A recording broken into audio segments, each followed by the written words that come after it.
Hello again, everyone. Welcome back Hello, to everyone. Incognitalk. This is the first episode for our IT Week series, and I am again your host, Leah Mendoza, back at it again with a new host, actually, because Kelly could not make it for tonight. So, how about we have our new host introduce himself? Hello, everyone. So I'm Dominic Miguel Almonte. I'm a first year student. I'm so glad to be here today. I'm so glad to join the Incognitalk host team. Awesome. So, this week for IT Week, we have prepared five different episodes. One to represent each of the four courses within the ADU like CS division.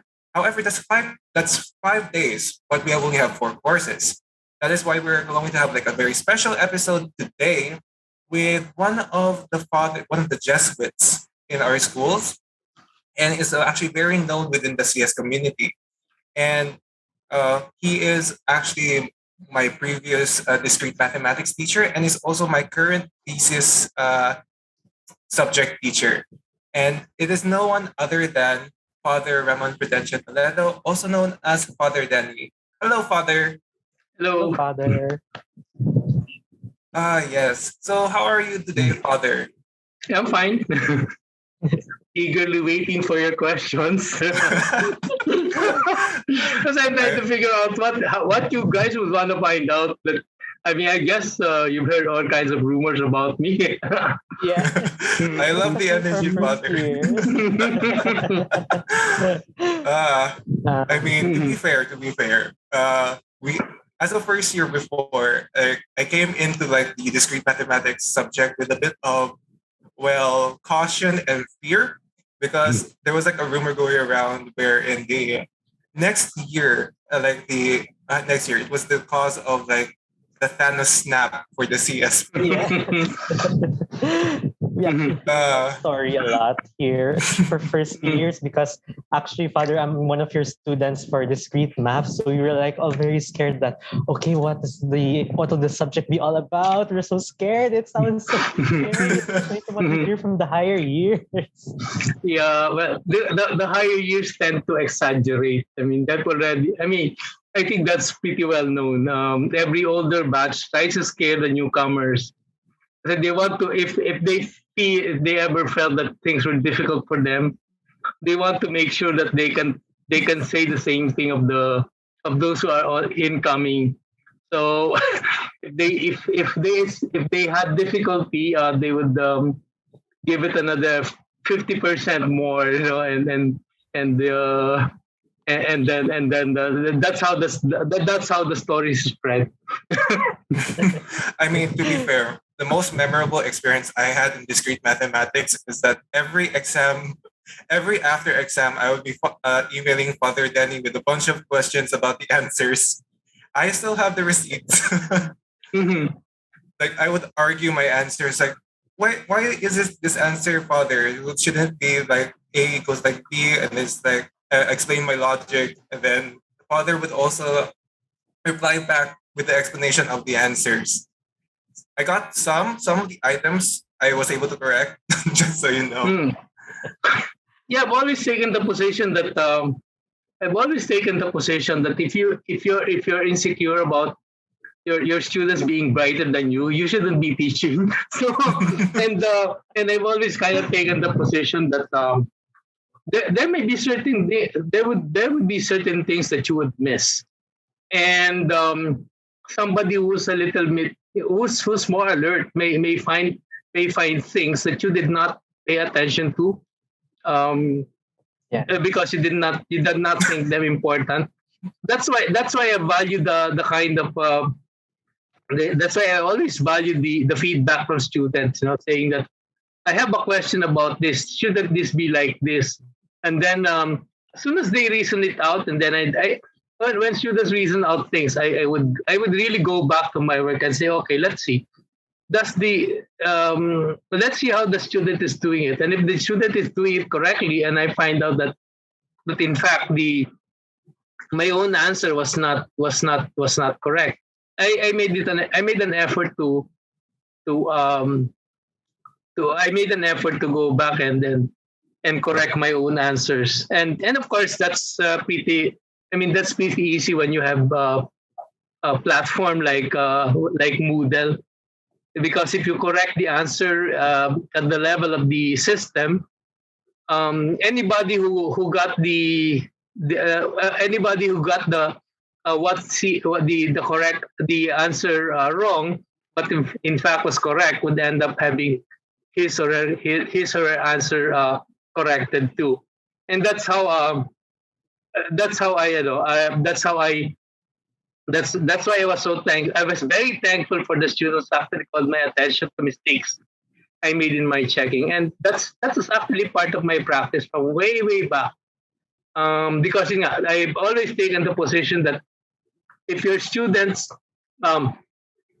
if you're afraid that you have a student who's sharper than you and who can detect things where you made a mistake, if you're afraid of that situation, then you shouldn't be in the classroom. There will always be somebody who's sharper. There will always be somebody who's faster. There will always be somebody who's brighter. And I don't find that threatening at all. Simply because part of that is you want your students to be better at what you've been able to do. So yung ganon. That's how I do it. Otherwise, if you can't accept that your students will someday do things better than you're doing, better than what you're able to do, then where will the progress be?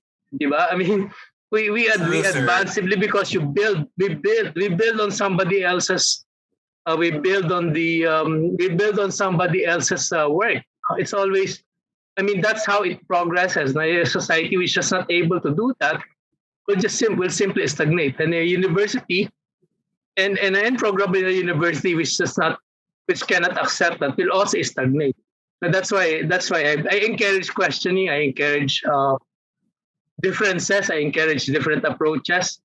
And when I'm proven wrong, I would correct myself and even explain to the class, I made a mistake in this thing, and this is why I made a mistake. Because there's much to be learned from your failure, many times than success.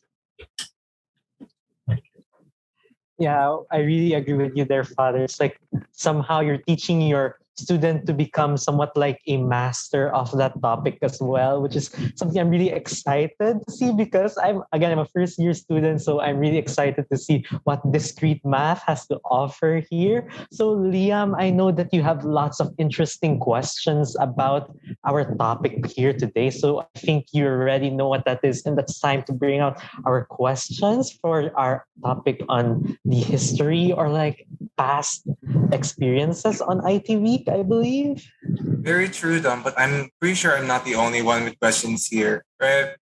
And I very much can attest to the questions with like Father Denny's Father Denny's disposition with like having students question. Because honestly, personally, I feel like when you are being asked to like question in class, it kind of feels embarrassing. But at least with Father Denny, your concerns are very much acknowledged, and you can be very much freely questioned. So, Father Denny, like as a starting off point, I mean, the previous one was already a great starting point. How about you tell us about yourself? Like, how did you become like the Father Denny, or like what was like life before ADU and whatnot? I was a seminarian. I've been a seminarian. Well, I entered the seminary at the age of 12, no, and I was planning on becoming a diocesan priest, but 4 years away from ordination, I joined the Jesuits. Well, I applied and got accepted. That was in 1976. At that time, whenever you wanted to at the time when you were being interviewed, one of the things was asked was, well, okay, suppose you're accepted, then how do you see yourself as a Jesuit? What do you see yourself doing? And at that time, I was already doing grad school theology in Ateneo, in the seminary. And and what I did was what I said was, I'm interested in education. So I'm just interested in education, and of course, well, when as you may well know, every Jesuit at some point gets to teach in a high school. So from 79 to 81, I was teaching. I was teaching I was teaching at Xavier University High School, and during the time, I was already beginning to get interested in math. So I asked to teach algebra, and then after that teaching stint, I said to my provincial superior that I was interested in specializing in math. But then in 1981, that was also the time when personal computers were being visible were becoming visible in the Philippines. And there was this particular Jesuit who used to be the president of Ateneo de Davao, the Father Edmundo Martinez, Ed Martinez, for whom the junior high school, for whom the Matina covered courts was named, because he was the one who constructed it. He gave me access to the computers, to the computers in his office after office hours. So after office hours, I would go to his office and teach myself how to program. And also at that time, I was beginning to realize that I was maybe too old for mathematics, to specialize in mathematics. I did take a couple of graduate courses in mathematics. As a matter of fact, one of my classmates was Miss Mary Ann Mendoza of ISFO. I guess at that time I was the oldest student in the class. Because we Jesuits had to be like that. We end up becoming the oldest. So that was my first exposure to computers. And then later, when I was doing my preparation for the priesthood, I was able to get permission to do studies on my own. So I had to learn calculus from the book from Lighthold on my own. So every week I would see my teacher. She would give me a list of questions, and then I would answer the questions. And if there was a question I couldn't answer, I would say, okay, I don't particularly understand this. That's why I'm not able to answer this. And she would explain it. And that's how I did. That's how I went through several semesters of calculus. So now, when I then got assigned to Zamboanga without really a degree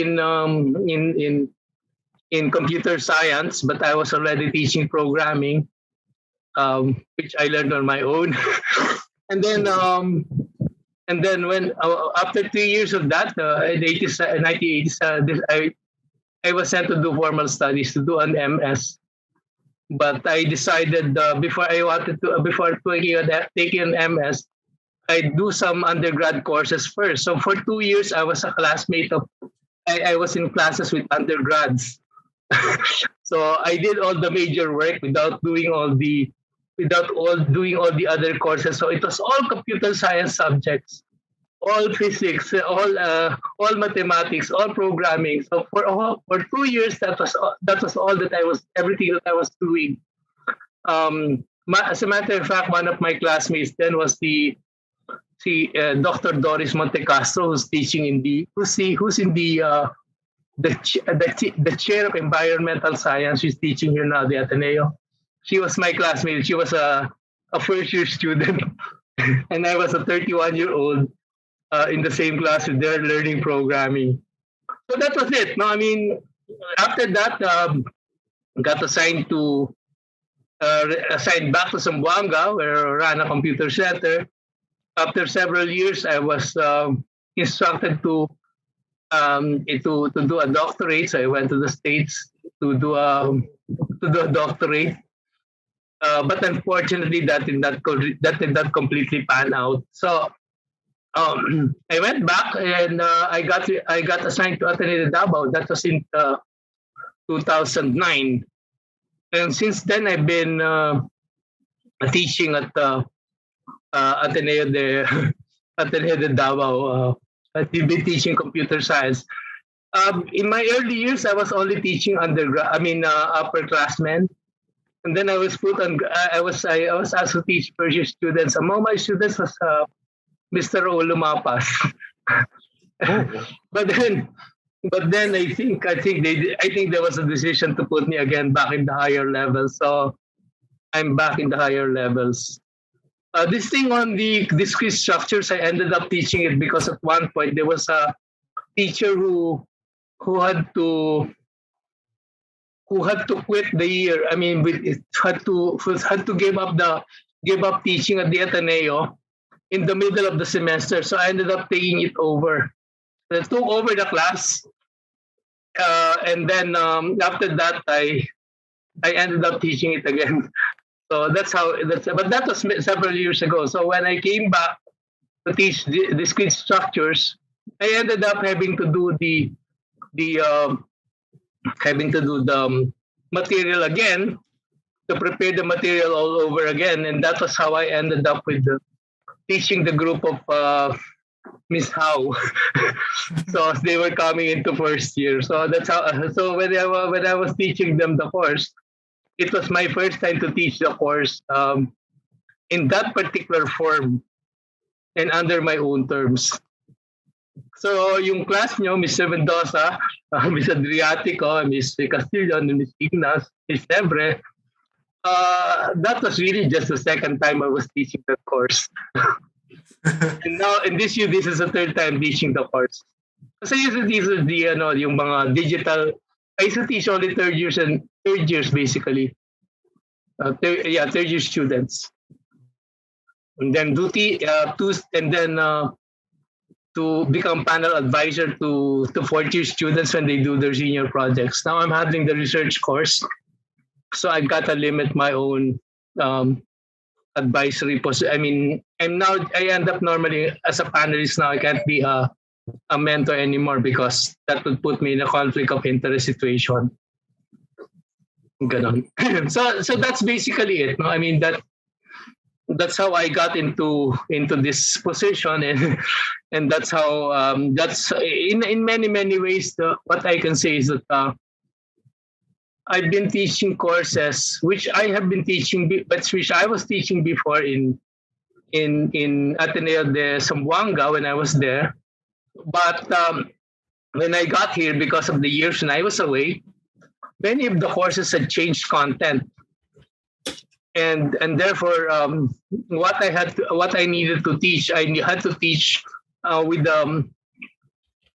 using the new material, or I had to go back to the very, very basic things and then build on the very, very basic things. So that's why, for example, for my course on data structures and algorithms, I went back to a book which was very, very useful when I was doing my own course. But it was such a good book that the concepts were still very solid. But if I ever get assigned to teach that course again, I will have to parang use that as a foundational material and just build on top of it, because that's really the story of my life, as it were, no? Since I've been teaching this thing. So before I used to teach theology when I was in Zamboanga. Here I've never been asked to teach theology. Oh, I can really definitely see that like a lesson that was very much brought up by past alumni in our Alumni Connect series, wherein learning doesn't end at graduation. Learning very much extends way longer than that. It's really interesting how you were a 31-year-old in the same class as undergrads, and that was before senior high school time. So they were 2 years younger. It's 16. They were 16-year-olds. I was 31. They were 16-year-olds. I just gotta say that is insane. I can definitely say that's like insane. Yeah. It's really like hard to imagine. Yeah. Yeah, that's why we're just looking at some of these at that time. I was looking at these students and I was thinking, these people are so young. They really don't know what matters and what does not. Because that's what happens when you're older. You begin to sort of filter what is important and what's not. So you learn to set aside what seems to be non-essential, and you go pick up what would seem to be substantial. So you begin to give up certain things. So you don't parang you begin to say now, okay, this is something that I can set aside because this is really not all that critical. But of course, you can make mistakes because the detail you miss may in fact be maybe a very important detail. But since you're older, you also realize now, oh, I miss a very important details. I have to go back and learn the thing. But yun nga yung advantage nun, that you're older. That's why I'm a big fan of the senior high school thing, no? Because I think the 2 years before entering, before you actually get into college, is a very important time to be able to sort of mature a little bit before you get into serious college life, where you're expected to be much more independent and then on your own. That's how I would approach it. Huh? Very true, sir. Yeah, I agree with you there, Father, especially on the topic of passions, that you really have to set some things aside and you have to focus on things. And I think that's really important, because if I were to focus on something that I'm passionate about, it would really make me happy. And it's just something something to be happy about. I've lost some of my words there because you can't really express how being happy with your passion are. So I want to bring up something because it was brought up by the current CS representative, Ms. Howe. She said that you were interested in photography and music, Father. So can you tell us more about your passion for photography? Yeah, well, I take a lot of pictures, and as a matter of fact, I saw this question about the IT week, no, and I looked back at my files. And I found out that the earliest files I have of IT Week go back to 2017. And that was before you came in. And then, of course, 2018, I'm seeing pictures of, the pictures here is at my left monitor. Also parang like pictures of Miss Howe. And I think Mr. Dabon, hosting the opening of IT Week. I recall that they asked to be excused from my class because they were going to host it. They did not tell me that they were going to host it, but then the agreement was that once the program was supposed to start, I was supposed to bring my class there and be present for the opening. So I brought my class, and to my surprise, it was Miss Howe and Mr. Dabon who were hosting the event. So of course I already had my camera, and then I shot a couple of pictures. Yeah, the pictures started way back when I was a high school student. And we were still using film, by the way. I never really. My father liked to take pictures. So my father was a sort of person who would scold you if you did not properly use something. But he would not scold you for if you wanted to try out something and you made sure that you were careful in doing it. So he would hand us the camera and say, okay, now this is how you do this. You take the picture. Okay, and if you were not doing it correctly, he would say, okay, this is how you do it correctly. So that's how I picked it up. So when I was already in college, I got hold of a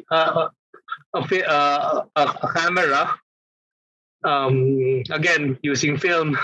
So I was taking lots of pictures with it, and of course it helped that I had a brother who was um, doing a fine arts course, and he knew the places where I could bring my film, so we could make contact prints.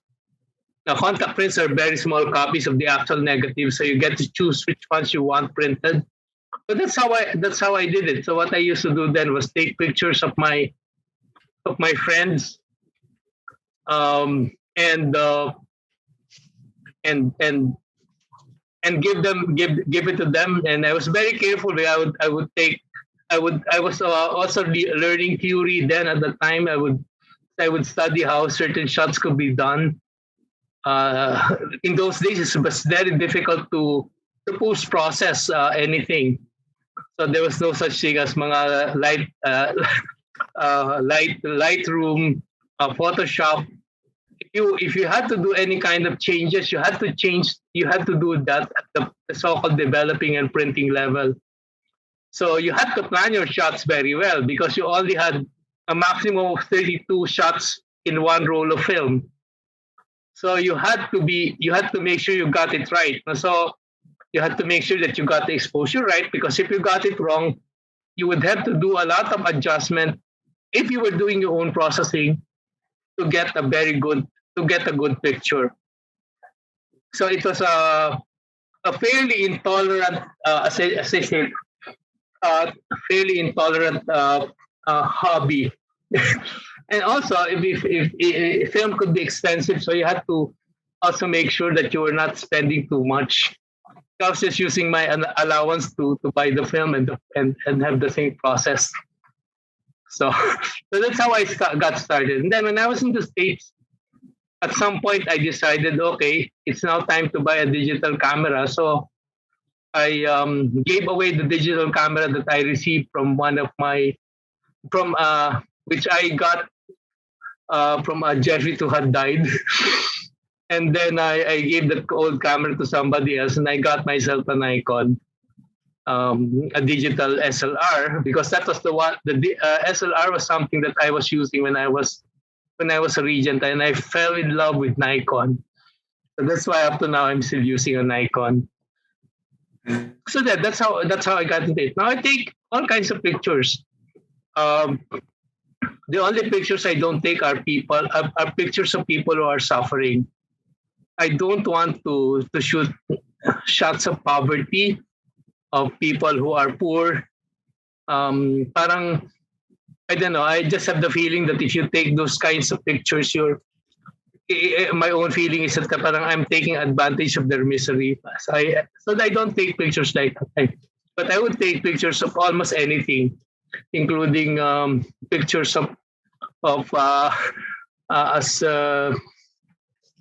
for ITV, I earned a reputation for being somebody who would take only pictures which are unposed. So sometimes the students would pretend that they did not notice me, but they're actually subtly posing. So when I take the shot, nakapost na sila. But these things happen. But many of the shots are still unposed. So that's that. Now, as for the music, I was started early, but I learned two things. Then the ones I sort of play regularly now. I play the guitar and I play flute, but I play only for my own pleasure, no. So I play well enough to be able to enjoy my own playing, and that's I have a very low standard for myself when it comes to playing. Kasi I don't want to be tense when I'm playing my instrument. So I play the flute. I play the guitar for my own entertainment. That's why if this were unblurred, you would see the two guitars at the back, because there was one guitar which was given to me in 1991. There was another guitar which I picked up maybe 8 years ago.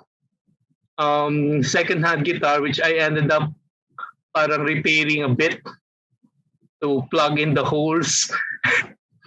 To look up YouTube and check how you would repair a guitar to get rid of the the pock marks on the thing. So I learned it. So that's how I got the second guitar. The second guitar, the one which was at all kinds of volts, in fact, sounds better than the guitar given to me in 1991. So yon, that's how it is. No, the flute I took up when I was in the States because I wanted to maintain my sanity while doing grad school work. So that one because this pandemic, no, we had to chase the way our rooms were being used in during the pandemic. So now I'm not able to practice because the place where I used to practice became our chapel to be able to maintain social distancing. And since I will not play beside Father Charlie, who's very good, kasi nakakaya naman. So I ended up not really being able to practice. I'm sure he doesn't mind, no? It's just that, I mind. Because I'm so insecure when it comes to playing. And besides, we have different tastes. Yeah, he prefers classical and Broadway. I like bossa nova pieces. So we haven't actually played together.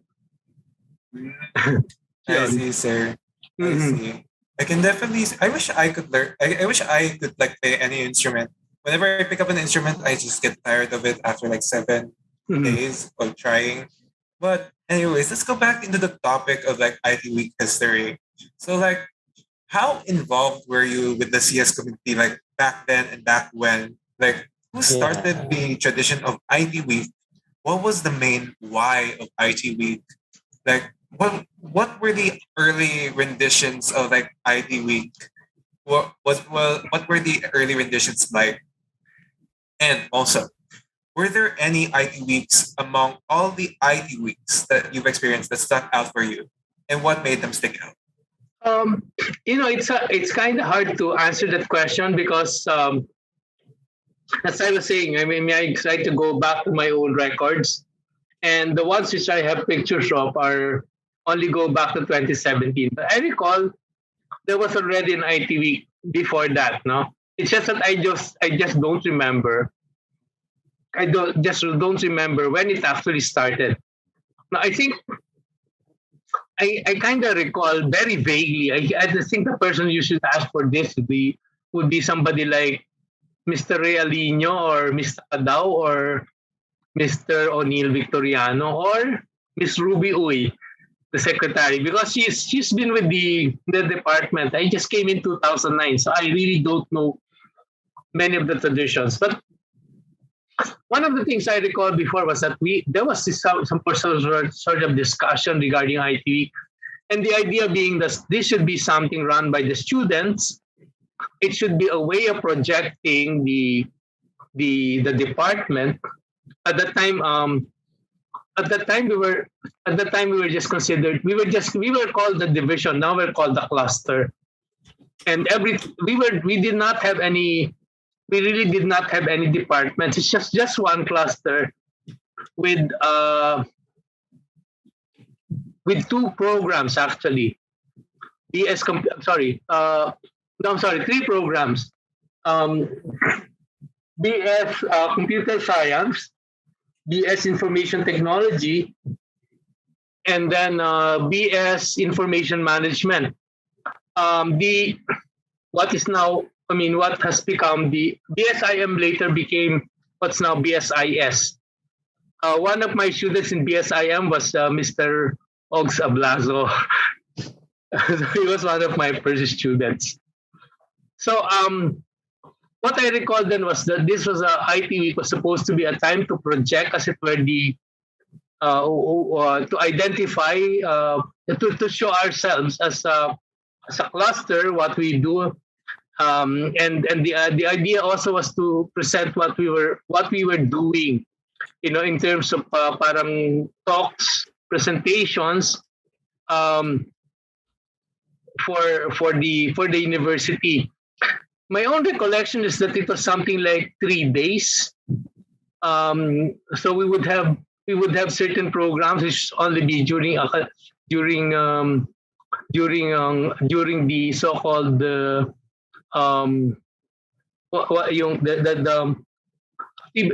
activity hour, activity time. So that was it. No, we didn't have what was called. I think it was much later that we had something like IT week. Now the IT week, they kind of buried year after year. Now I can't.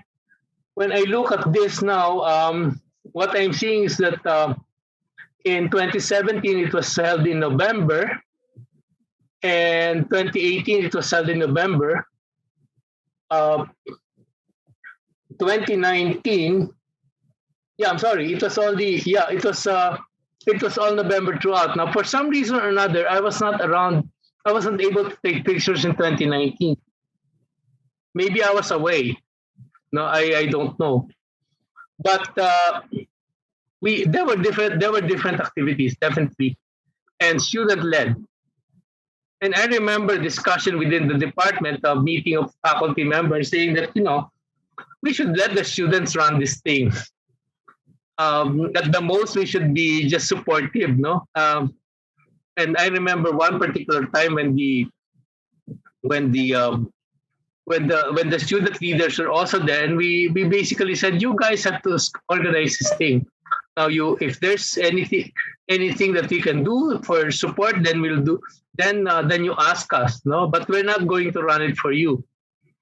So that's how it was. No? So for me, right now, I don't really recall any particular IT week which kind of stands out. See, the thing is, everything gets blurred when you talk about IT week, and then you also talk about college days and the Ateneo Fiesta. For me, that becomes one big blur. That's why parang yung feeling ko is sometimes that they have so many of these different things that I get confused. But that's me.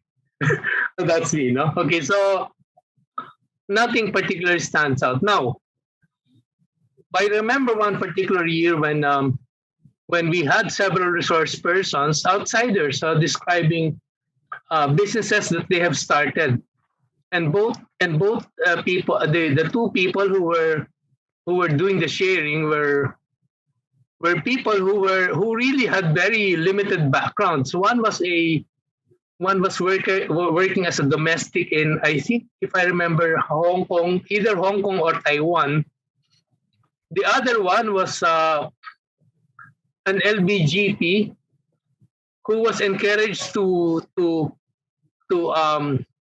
no, I'm sorry. She was an LBGT who was a nurse, but then for some reason or other, she dropped out of nursing and decided to build a call center. She was able to get customers, and that particular outfit that she started became rather big. Now she had clients all over. I say she because when I saw her on stage, I automatically assumed she was female. No? But then when I looked at the name, I thought that something doesn't sound right.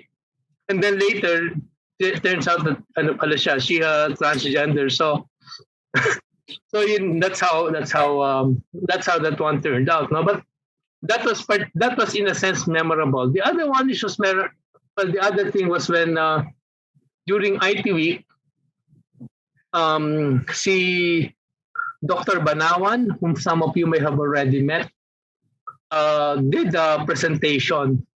And there was one year I was asked to make a presentation about it. Basically, I think problematic ethics in social media, something like that. And then there was one year, but I can't remember anymore if this was IT week or Ignatian Conversations, when Father Charlie was asked to talk about his compositions, musical compositions, and the prayer that went into them. Yeah. So those are the ones which I kind of remember. But the other ones kind of seem like in a blur. So for me to parang recall them, I need to look at pictures. Because I kind of tend to be I guess part of that had to do with my own work because I was largely connected with UITO, the Information Technology Office. So um, I wasn't really that present in many of the students' activities during IT week. I mean, I could really just be counted on when it came to the fiesta when all classes had been called off. No? And the class activities were supposed to be the activities of the fiesta, but all the other ones, parang medyo I was kind of peripheral. Yeah, unless my own help was sought. No? For example, in terms of technical support, then I may end up becoming visible. Yeah. I see. I see. Actually, I will not lie because like 2009 was like a really long time ago, and Mhm. personally, this is like a fun fact about me. Because my mom was actually a teacher in ADU in like the ADU. It's currently a professor within the chemical engineering Mhm. sub course. And like as a child, I've actually been visiting the college like very frequently because my Mhm. mom would like have some people go up there, and honestly, it's very much all up there to me. But I'm not sure if I've also seen like past teachers, like current alumni of like the CS people around because I always like stay near like the chemistry department. But I have like the distinct feeling that I may have seen them before. So I can very much relate with like the whole past being a blur and whatnot. And I'll be honest, Dom, you have been really quiet this like whole Yeah. session. I don't really have that much to say. I'm just a first year student. So this will be actually my first IT week. So I really don't know what to say, what to compare. But I'm really curious, Father. What do you, with comparing the online and face-to-face IT weeks, what can you say stood out between the two? Because as we know, we're here online and it's hard to compare it. So what do you think about it, Father? Well, this is I'm embarrassed to admit that um last year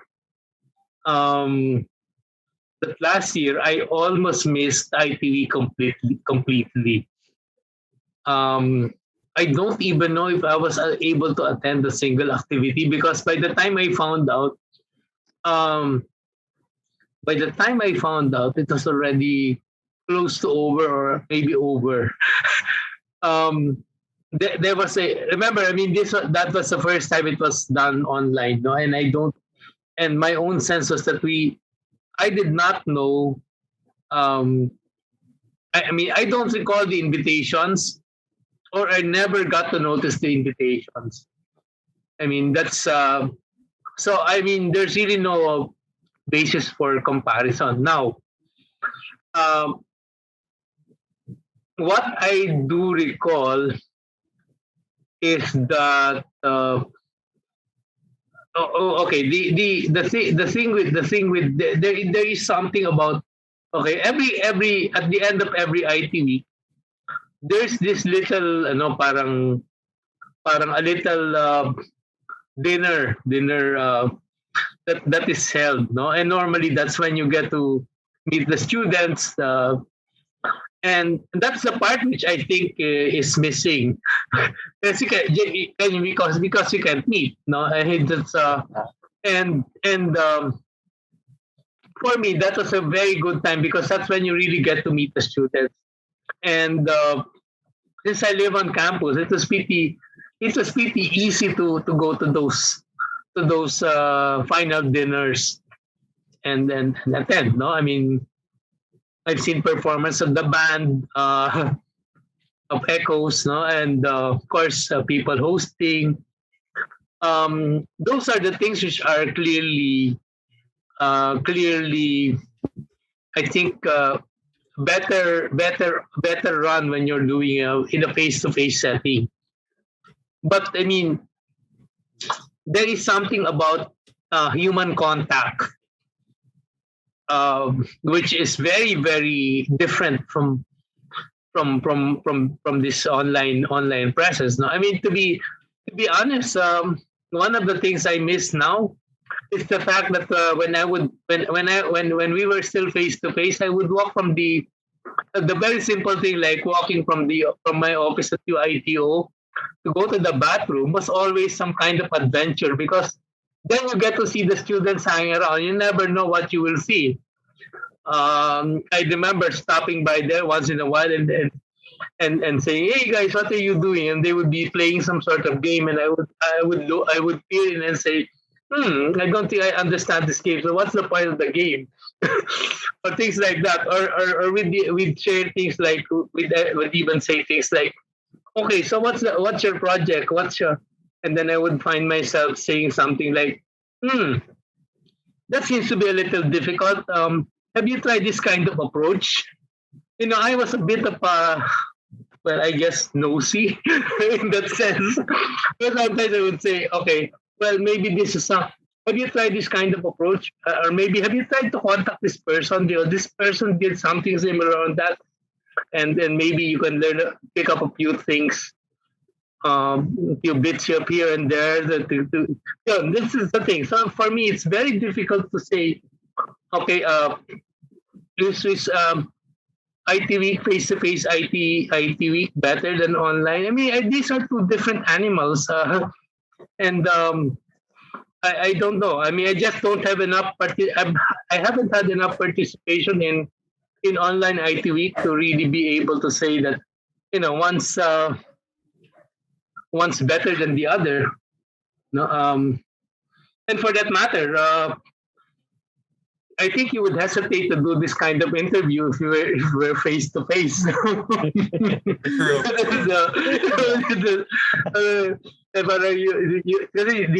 you end up worrying about, say, okay, does this guy have the time, no? And patukan ako rito, if you ask me the wrong question, things like that. So but in this setting, it can really be a holds on barred. I mean, no holds barred questioning, no? So for me, it's very hard to answer that question, simply because for me, there's not enough basis for comparison. I can just say that as far as I can see, each particular method has its own advantages. Every method creates its own opportunities, and you take advantage of the opportunities, and you try to limit the impact of the limitations the medium creates. So that's how I would do it. I mean, that's how I would think about it. Anyway. Yeah, Yes. I really do think that it's hard to compare, especially that face to face and online are two different animals in the essence. Like, it's hard to compare having an event online and face to face when there are two different ideas, there are two different activities and the like. Mm-hmm. But Very true. about IT Week 2021, Father, if you were to host or like to speak at an event, what would you like to speak? Like, what would the subject be about, considering your expertise throughout the past few years? Well, that's a very hard answer. That's a very hard question to answer, because you see, the thing here is this, no? What would be you would want to be able to, I mean, during IT week, you want to be able to say something which is related to academics, but isn't quite like academics, right? Yeah. So it would have to be something applicable. Now, what would be interesting now? For example, I think what would be interesting, except that the theory in the area of will end up in the area of speculation. No, what would be interesting now would be something like, okay, how do the different political personalities, present their programs, or what are their social media methods? What are they trying to project? Those are very interesting things. Now, the problem though is there's not enough data on those right now to be able to make a serious make a serious talk means I think something this is worthwhile. I think that's something like that would be better served as by means of some kind of panel discussion. Um, I would look at something like what's being done by ISFO. Yung ganon na panel discussion, people send in questions and then the panel takes in the questions and tries to answer them. And then you can get questions from the you have questions which have been present, and then you have questions which are based on what was presented. So that may be actually the better thing, no? Kasi nga, right now I'm looking. I mean, so many things which are happening now, kind of make me go back to what it was like in the when Ferdinand Marcos declared martial law. The level of deception, no, the level of propaganda, the level of I mean, so many things happening now which are being used by the sun, and which are of the same mold, the same cut, pareho ng technique eh. And sadly, by other politicians as well, yung gaslighting and all that. It's the methods are the same, except that the media for doing the same thing have changed, no. Yun, those are interesting, except that, at this particular point, there is really not enough data to be able to make a really serious asset representation regarding that. So for me, if I were asked what would be very interesting, what would be interesting would be a panel discussion on something like that. How do you see, for example, a topic of how do you see social media being used? And what are the deceptions being put together? How are the deceptions being perpetrated? How do you get beyond the political noise? How do you get beyond the deception? How do you look for what is actually true and filter it and filter away the fake news and the obvious fabrications? So that would be for me interesting. But I mean, to be honest, I think that is better served by in a panel discussion rather than in, one talking head, as it were, presenting the whole topic. I'm not being cagey here. I'm just saying that that's how it comes across to me. I mean, to be fair, sir, a panel discussion is actually very much like a podcast. Just like it's just done live, right? It's live. Yeah. But the thing with the panel discussion is,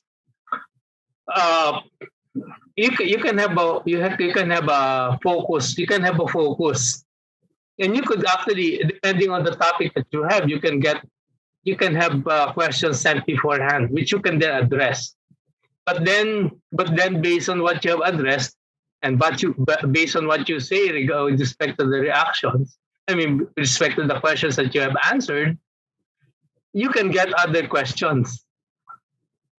And of course, the thing there is, the complication that is you have to be able to find a way to make sure that with the panel discussion, it's also important to have a very good moderator, because you don't want a situation where one particular panelist monopolizes the whole thing, and then there must be some way to there must also be some way to kind of summarize what long-winded panelists may say. You end up with a panelist who really who's really saying little but says it so long and so well. You have to be able to cut through as it were, to cut through all the smoke and get to the meat of the matter. No? So that's the I mean that thing has its own challenges. But as I was saying, for me, if I were asked what topic would I be comfortable with, I'd say for me right now the better mode would be something like a panel discussion. But you have to choose a very good engaging topic, which about which people will care. Yeah, the ideas are coming in, sir, Father. It's like, what if next year, 2022, we'll have a panel discussion for IT Week? Ooh. Ooh. The thing is, you might end up having to do it this week rather than next year. Because who knows what challenges there will be next year. We don't know what will happen in May. Honestly, sir, Father, things are very fluid in May. Ooh. Yeah, I'm actually also wondering about what's going to happen after May, considering we are going to be in like half online, half physical, especially the engineering classes. But anyways, I actually have some very sad news. That's almost all the time we have left for this episode. Yeah. Oh, okay. It's actually we actually took that long. It's like 1 hour. I can't believe the time just flew by so fast. It was honestly all a blur to me. Anyways, Father, Dom and I would really like to thank you for coming on to the show tonight. It's really been a very big honor to be on the show with you. And I can definitely say I learned a lot.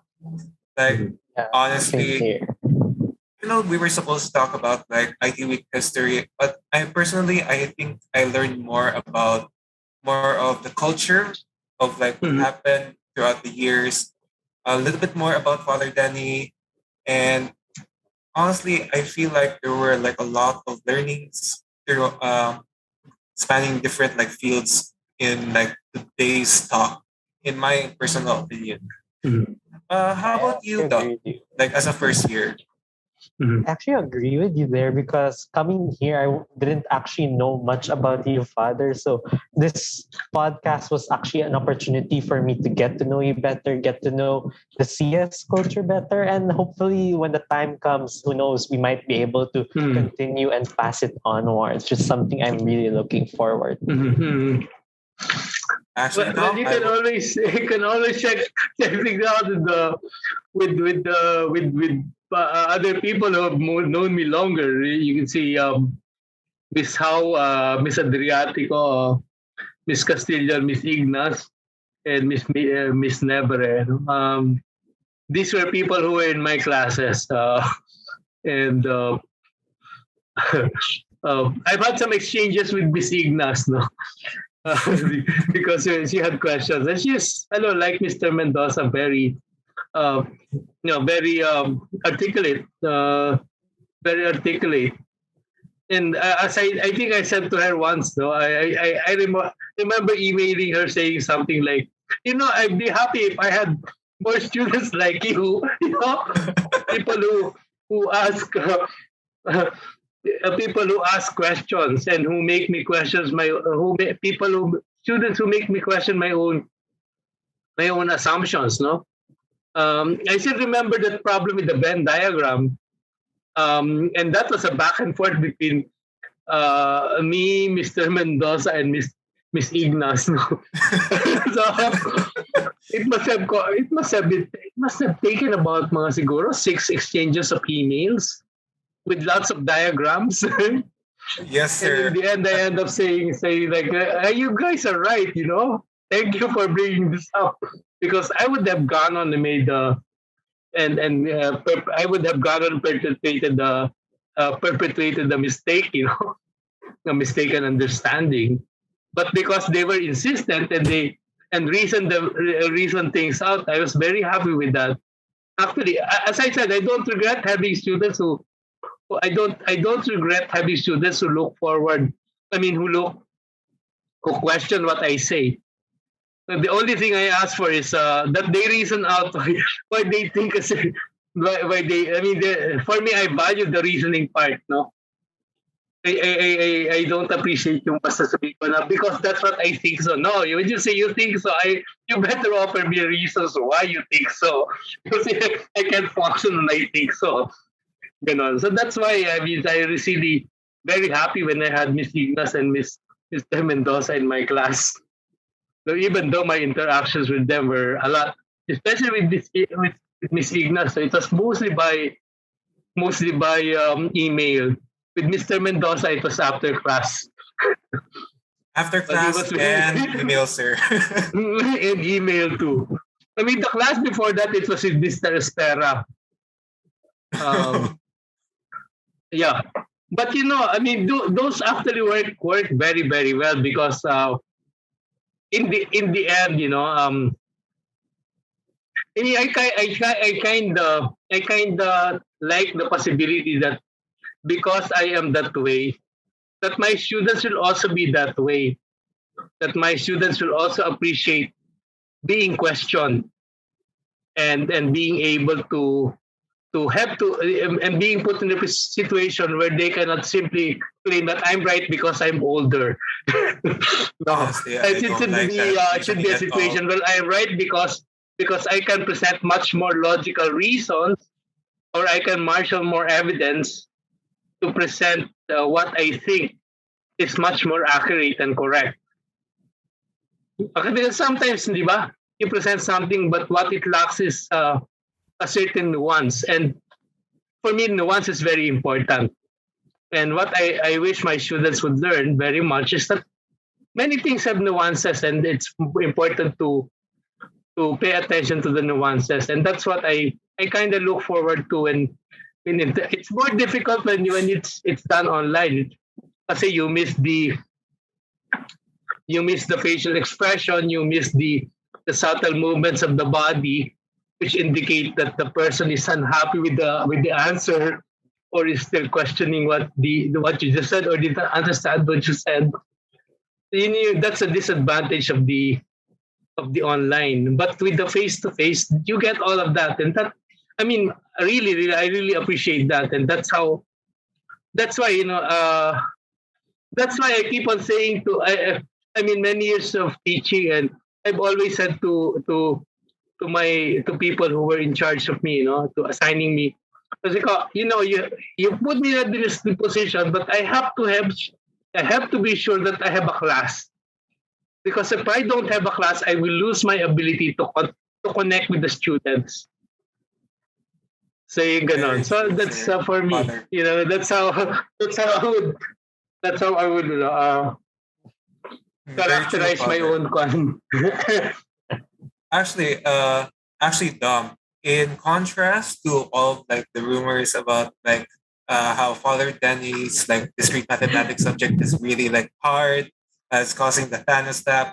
I would actually describe Father Denny as, like, as a person who really deeply cares about learning and education in general of the students. So, in a little bit of tip as, like, your senior student, uh, I very, very, very much recommend asking questions, and maybe not in class, because I understand that will be, like, kind of pressuring, kind of embarrassing, but find ways to ask questions through email, or perhaps waiting until Yeah. everyone's, like, out. And I would say that in terms of this podcast episode, I would describe this as a wrap. Yeah. Thank you again, Father, for coming onto our show. Sige, sige. You're welcome. And if there's any way I can help IT Week be much more interesting than it already is, for me, at least. Well, just send me an email. Right now, that's the Sir, easiest way to Father. contact me. Yeah, Or that's Twitter actually pala, the other way. Twitter Okay. DM. that's a wrap. Okay, Dom. So sige. much, Father. Thank you Sige, so you're much. Thank you welcome. again, Father. Okay. Dom, how about you go for, like, our final outro message? Oh yeah, our final outro message. Before I forget, everyone, make sure to tell everyone that you know that the show is available to listen for free on Spotify, YouTube, and Facebook. To keep up with Incognitalk, make sure to follow us on Twitter at adu_cs. As always, let us explore the incognito together. See you, everyone. See you, everyone. Okay. Live long and prosper. Live long and prosper.